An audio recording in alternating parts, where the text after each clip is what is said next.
As fresh rubbish arrives at Indonesia's largest landfill, waste pickers race to sift through it. Noor is foraging for toys, plastic bottles, cardboard, and other moneymakers to make around $12 a day. She may be lucky enough to find a piece of discarded jewelry. For years, that's been enough to support her family.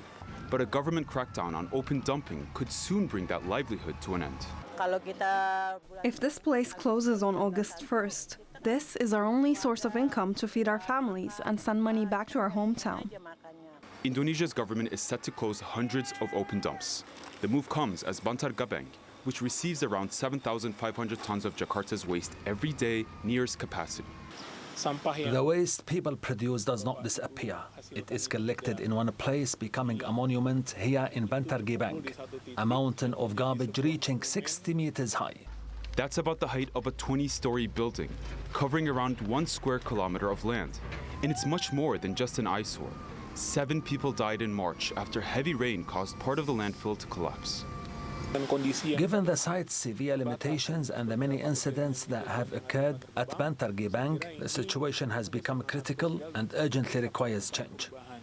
According to UCLA's Stop Methane Initiative, Bantar Gebang is the world's second largest methane-emitting landfill. Methane traps far more heat than carbon dioxide over the short term and is responsible for about 1/3 of global warming, according to the International Energy Agency. To tackle the problem, authorities say the change begins at home. What we are doing is revolutionary. Something that had been considered normal for decades, even before I was born, and was never seen as an issue, now requires people to separate their waste. Yet only about a quarter of Indonesia's daily waste is handled by formal systems. The remainder is dumped, burned, or left unmanaged because waste management infrastructure remains limited. Changing those habits won't happen overnight. For more than a decade, Monica has been encouraging residents to separate and recycle their waste. Her community waste bank processes about 1 ton of organic waste daily through composting, maggot cultivation, and urban farming.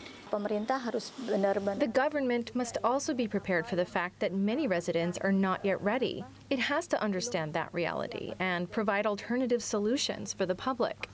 For Indonesia, cleaner waste management may be long overdue. But for Noor and the roughly 600,000 waste pickers across the country who rely on garbage for a living, the transition could come at a steep personal cost. Yunus Demiroglu, TRT World.